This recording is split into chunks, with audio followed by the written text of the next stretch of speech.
Dean, nice day. 65. Yeah. Statistically, I was looking at some of your numbers. The irons were on point. You missed some fairways. Were you just missing it in the right spot today? Yeah, I think so. Look, the Nicholas course offers a little bit of leniency off the tee compared to the stadium course. So, you know, going into that tomorrow, I'd like to tighten that up off the tee. But yeah, look, I've actually got a broken left toe, and I haven't played much golf, so it's nice just to play some golf and get out there. And you know, obviously, I might be nursing it a little bit on the driver, so I'll have to just commit and play through the pain tomorrow.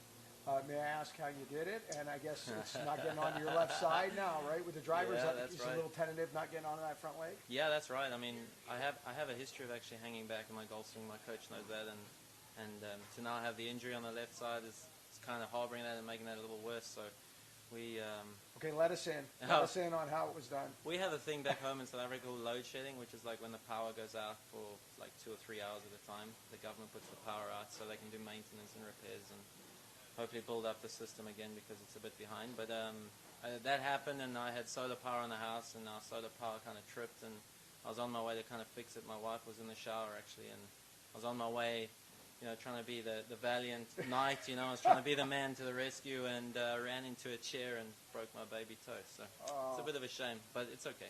No good deed goes unpunished, right? Well, exactly. Okay. Before we let you go, you mentioned the injury. We haven't seen you since the RSM Classic. So were you able to work on anything over the off season, or was it just stay off the foot? Yeah, look, that happened Christmas Eve, so it's pretty fresh. I went back after RSM and played 3 tournaments back in South Africa and did pretty decently in those. So that was nice. You know, I got a little sharp there, but then hung the clubs up pretty much for, you know, the time I was at home because of the injury, and then managed to get out here. I didn't go to Hawaii because of that. I gave myself an extra week and practiced last week in Florida, and then got out here, and here we are, you know, decent round of golf. I'm glad I could walk 18 holes and go and rest up.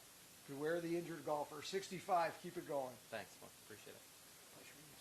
Thanks. No problem. Stay there, Dean, and we'll just ask you a few more. So just on the broken toe still, when you did it, what sort of treatment did the doctor give you, or just some drugs and say, hey, stay off it? Or did he give you any instructions on when or when not to? Yeah, they say RICE, which is rest. What is it? Rest, ice, compression, and elevate, right? I think that's it, and that's what they pretty much said to me. And you know, they said if you're feeling pain, take a few painkillers and man up. Basically, my dad always says, have a teaspoon of cement and harden up and carry on. So, you know, they didn't make us soft, and we're here. And luckily, it was a baby toe. I think it was another one, I'd probably be out. But lucky from that aspect for sure. So you played a little bit in the fall as a PGA Tour rookie this season, and what's it like being a rookie that's a little bit older? You've played around the world. You've had success in a number of tournaments, won a lot around the world. What's it like being a slightly older? Yeah, I mean, you know, long in the tooth or longer in the tooth. I think it's fun actually. I get to play, like going through the Corn Ferry finals. I got to play with some really, really good guys. I mean, the guys you don't hear of a lot of the guys, you know, in other places outside of America, and then you get here and you realize how good the guys are. It's pretty awesome. And week in, week out, I'm getting drawn with a lot of young guys that have shown a lot of talent, and you know, like I say, being the old guy, I got my work cut out, but we'll keep working and hopefully stick with him. Well, you're starting to become more well-known in the United States as you get on leaderboards. And so can you tell us something about Dean Burmester that people over here, fans, might not know that they could pay attention to you? Yeah, sure. I mean, probably... Look, I hit it a fair way. I will say for 33-year-old, I don't hit it short. So if anyone wants to come and see me smash a few drives, it's always fun.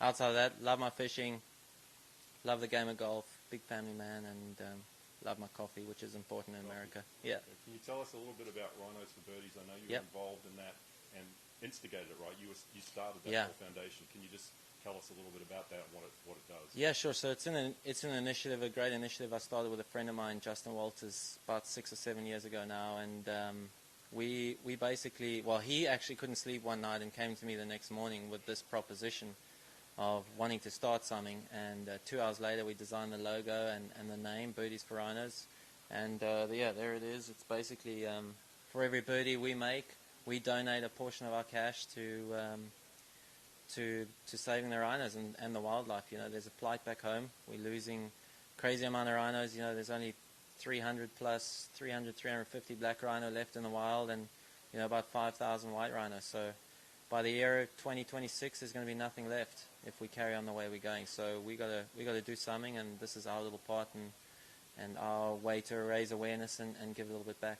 Is it just the two of you, or are there other players involved? So yeah, we've actually got about 25 players, which is quite great, and we raise a fair amount of money and a lot of exposure over, you know, ladies tours, men's tours.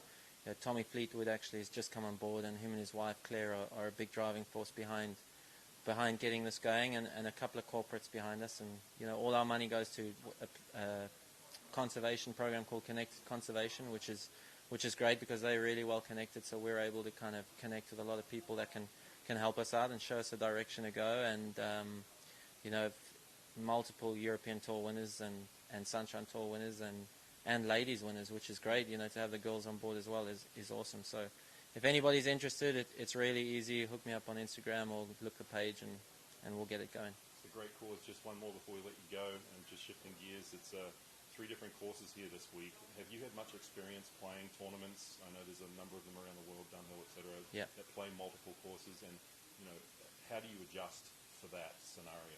I think preparation's probably key. I think before you tee off, knowing what your game plan is, where you're going. In a place like this, Palm Springs, where there's not much wind and not much is going to change, it's pretty easy to figure it out. But yeah, like you say, you know, when you go to Scotland and play the Dunhill Links, it's a bit of a lottery, but it's also great fun. We have a tournament back home called the Dimension Data Pro-Am, which is pretty similar. And I played AT&T last year, which is similar. So, you know, you've got to have your wits about you, and you've got to have a good game plan. Like tomorrow, I'm going to head out now and prep for the stadium course tomorrow and get myself ready, because it's a lot less wedges and a lot more longer irons than this one, the Nicholas, for sure. Great. Thanks for the info. Cool, no problem. Appreciate it. Thanks, Great fun, guys, brother. no problem.